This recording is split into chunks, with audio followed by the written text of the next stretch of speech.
The doors swung open and they were greeted with a near-deafening cheer. Wren hardly recognized the hall which, not so long ago, had still been in repair.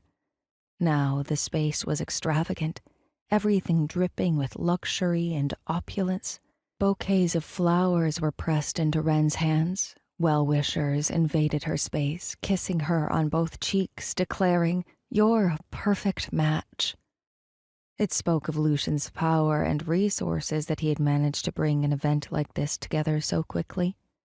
There was no doubt in Wren's mind that the cogs of the nobleman's plans had been whirring for quite some time, and now could not be stopped. Wren and Darian were swallowed by the crowd, and when she looked back, she couldn't see the silver-haired bear-slayer in their midst any longer. That was for the best. She should never have asked this of him. "Congratulations!" someone cried, embracing Wren and showering her with more kisses. She didn't know who any of them were, or where they had come from, but it was a carefully staged production orchestrated by Lord Lucian, an effective means of spreading the news of the pending Devereux and Embervale union to the people who mattered most, at least in his eyes. She hated that she was here instead of her workroom. She needed to study Torj's blood. She needed to consult the master alchemists about his poisoning. She needed to harvest more Silvertide Rose. Instead, she was here, caught up in Lucian's charade while the toxin sunk its claws deeper into her soul bonded. "Thank you," Darian called out beside her, pinching her arm to snatch back her attention. "We couldn't be happier. Isn't it wonderful to have a burst of joy amid all the warmongering?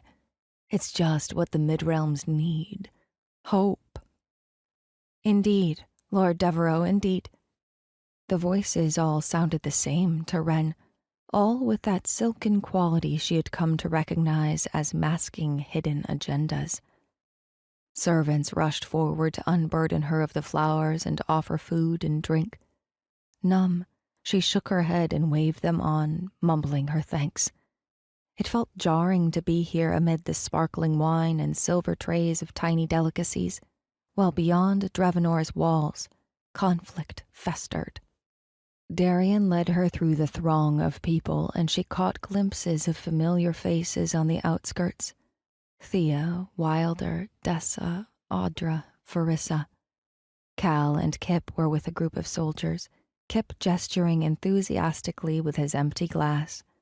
But Wren had known him long enough to see that it wasn't his usual carefree demeanor, that beneath the grin and mirthful gaze, he was calculating. Kip met her eyes and offered a subtle dip of his head, a reminder to Wren that she had her own role to play.